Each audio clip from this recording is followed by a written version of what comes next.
بتبدأ قصة فيلمنا النهاردة مع بنت اسمها ميرا، واللي بتكون شغالة مساعدة منتج في فيلم سينمائي. لكن بيحصل نوع من الغيرة من مخرج الفيلم لما بيحس إن ميرا واخدة مكانه، وبيطلب من منتج إنه يمشيها.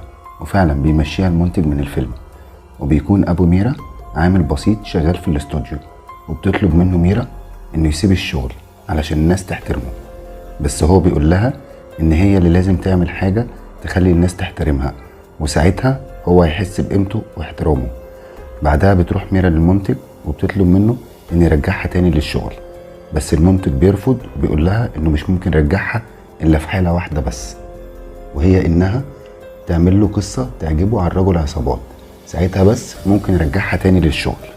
بعدها بتقابل ميرا واحدة صحفية وبتسألها عن أخطر رجل عصابات، وبتقول لها إنه مفيش غيره باتشيان باندي، وإنها لو استنت عليها كام يوم كده هتقول لها على أسماء تانية. بس في الوقت ده بتكون ميرا أخدت القرار وقررت إنها تكتب قصة باتشيان باندي.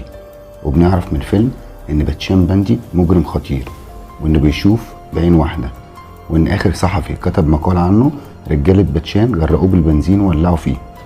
بعدها بتسافر ميرا لمدينة بغوة اللي عايش فيها باتشان باندي، وأول ما بتوصل بتشوف واحد بينضرب، وبتسأل الناس ليه ما بتتصلوش بالشرطة، فبيرد عليها واحد وبيقول لها إن اللي بيتضرب أصلا شرطي. بعدها بتقابل ميرا صديق ليها واللي بياخدها على المكان اللي هتعيش فيه، بس أول ما بيعرف إنها جاية علشان باتشان باندي بيطلب منها إنها تاخد حاجتها وترجع من مكان ما جت، ويقول لها إنها أكيد مجنونة لأن باتشان مجرم خطير. بس ميرا بتقنعه بعدها إنه يساعدها، وبتبدأ ميرا مع صديقها إنهم يراقبوا باتشان باندي واللي بيشوفوه وهو بيرتكب جرائم كتير. بس بيلاحظوا إنه بيزور راجل في المستشفى وبيطمن عليه، وبيطلب منه إنه ياخد باله من صحته، وإن أول ما عرف إن في ناس جاية علشان تموته جاله علشان يحميه. وفي الوقت اللي بتقول ميرا لصديقها إنها لازم تقابل باتشان علشان تعرف أكتر عنه، بتتفاجئ إنه واقف قدامها وبيجي وبيقعد جنبها وبيسألها انت منين؟ بتقول له انها من مومباي. بتكون ميرا في الوقت ده في قمة الرعب منه، وبتحاول ميرا انها تسجل معلومات عن طريق المسجل اللي حاطاه في شعرها، بس باتشان بيكون عارف وبياخد المسجل من شعرها وبيقتل بيه واحد، بعدها بيسيبها وبيمشي. وبعدها بتحاول ميرا وصديقها انهم يعرفوا اي معلومات عن باتشان، بس رجالته بيشوفوهم وبيمسكوهم، ولما بيسألوهم ايه اللي جابهم هنا بتقول لهم ميرا انها مصورة وجاية علشان تصور المناظر الطبيعية الموجودة في المكان. وبيقول لها انه كان بيحب واحدة اسمها صوفي، بس قتلها لما حصل بينهم خلاف.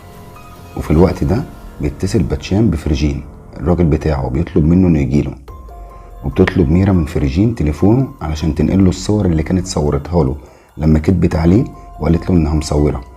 واثناء ما بتنقله الصور بتحط له جهاز تصنت في تليفونه. فعلا فرجين لباتشان واللي بيقول له انهم هيقتلوا واحد اسمه رنا النهارده. وبتكتشف ميرا وصديقها ان فرجين خاين لباتشان، وبيروح بسرعه يبلغ رنا باللي هيحصل، واللي برضه بيتضح في الاخر ان ده فخ عامله باتشان لفرجين علشان يتاكد من خيانته. ولما بيوصلوا بيت رنا ومش بيلاقوه، بعدها بيترجى فرجين باتشان انه ما يقتلوش ويسامحوا. وبيدخل في الوقت ده رجاله باتشان برنا، بيطلب باتشان من فرجين انه يقتله، وفعلا بيضطر انه يقتله من الخوف. بعدها بيلف وبيحاول انه يقتل باتشان، لكن باتشان بيكون اسرع منه وبيقتله. ولما بيقع فرجين بيقع تليفونه ويتفتح، بيشوفوا جهاز التصنت وبيعرفوا انه حد من الشرطة او الاعلام اللي مديه لفرجين. بيعرفوا انه جهاز تصنت عن قرب، وان اللي بيسمعهم اكيد قريب من مكان. وفي الوقت ده بتكون ميرا وصديقها بيسمعوهم وهيموتوا من الرعب، وبيجروا بسرعة على البيت وبيلموا حاجتهم علشان يهربوا. واول ما بيخرجوا من البيت بيلاقوا باتشان ورجالته قدام الباب مستنيينهم وبياخدوهم عندهم. بيكونوا فاكرين ان ميرا صحفية وان صديقها ده شرطي. وقبل ما باتشان يقتلهم بتقول له ميرا انها عايزة تعمل عنه فيلم علشان تعرف الناس قوته، وانها خافت تقول له في البداية لما قابلته. وبيسألها عن نوع الفيلم اللي هتعمله عنه، وفي النهاية بيوافق على الفيلم. وبيبدأ باتشان يحكي لها قصته من البداية، وبيقول لها ان ابوه كان بيموت من السرطان وما كانش لاقي فلوس علشان يعالجه، وقتها بس مسك السلاح. ولما اخته اهل جوزها اعتدوا عليها وقتها برضه مسك السلاح. ولما اخوه قطعوا ايده ورجليه برضه مسك السلاح. وبتتأثر ميرا وبتتعيط، وبيضحك باتشان ورجالته بيقول لها ان مفيش حاجة من دي حصلت، وانه بيقتل علشان كل ما بيقتل بيستمتع اكتر. وبتسأله ميرا عن عيلته، بيقول لها انه ما عندوش غير امه، وانه اول ما بقى مجرم وهي عرفت من وقتها وهي مش بتتكلم، واللي نفسه بس يسمع صوتها.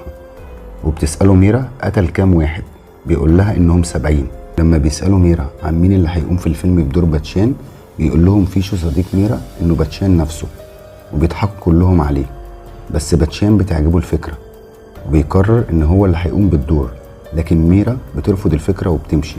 بعدها بيجي لها 2 من رجالة باتشان وبيحكوا لها ان باتشان من كام سنة كان بيشتغل مع واحد اسمه لافي. وبيقابل باتشان بنت اسمها صوفي في السيرك وبيتعرف عليها ويحبها، ولما بينقذها من واحد كان بيعاكسها اسمه بهيمة. بعدها بيروح للافي بيقول له انه عايز يبطل اجرام ويتجوز ويعيش في سلام.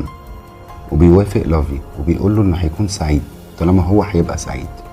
وبيجري باتشان على صوفي علشان يفرحها، لكن بهيمة بيوصل في الوقت ده يضرب باتشان في عينه، وبيمسكوا رجالة بهيمة باتشان، وبياخد بهيمة صوفي لمكان عالي وبيرميها من فوق وبتموت قدام عين باتشان.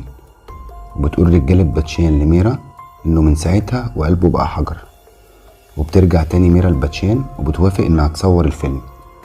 وبيفشل باتشان في التمثيل وبتقول له ميرا ان تمثيله وحش وان المنتج مش هيوافق عليه.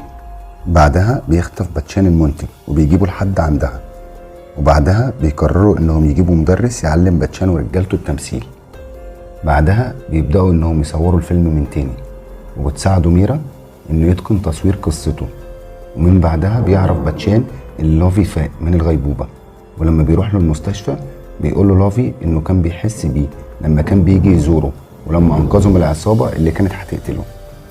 وبيقول له باتشان ان محدش يقدر يقتله غيره، وانه عارف ان هو السبب في موت حبيبته، ولما جه عشان يقتله لقاه دخل في غيبوبة، وانه استناه السنين دي كلها علشان لما يفوق ينتقم منه ويقتله.